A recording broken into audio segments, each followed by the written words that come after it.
Air France Flight 447 was stalling over the Atlantic. Before it plunged from the sky, the crew was in a state of almost total loss of control, according to the chief investigator.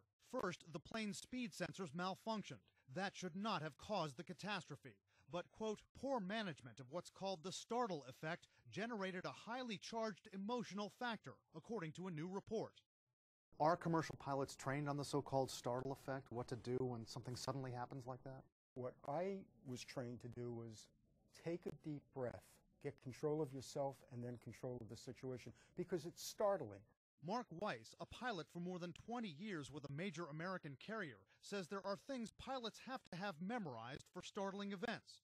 Red box items, he calls them. Events like a stall, which occurred on the Air France flight, or engine fires. The new report says the crew, progressively becoming destructured, never understood that they were faced with the simple loss of information. Weiss says that shouldn't happen. The cockpit is carefully orchestrated, he says, like a ballet.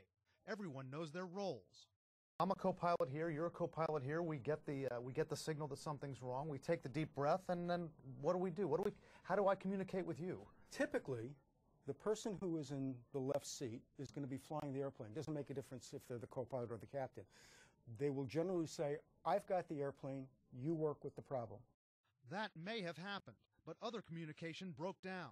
The report says the crew never understood they were in a stall, despite repeated warnings from the control panel.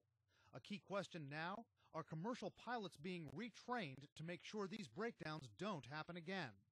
This is going to be a textbook case now for when pilots go back for training. They'll either train for it in a simulator, or they'll at least talk about it. And they're going to talk about high altitude stalls. They're going to talk about loss of certain instrumentation, multiple signals. How do you deal with that?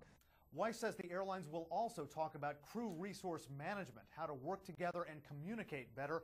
This new report recommends that, specifically saying that the airlines should review training in behavioral responses to surprising events.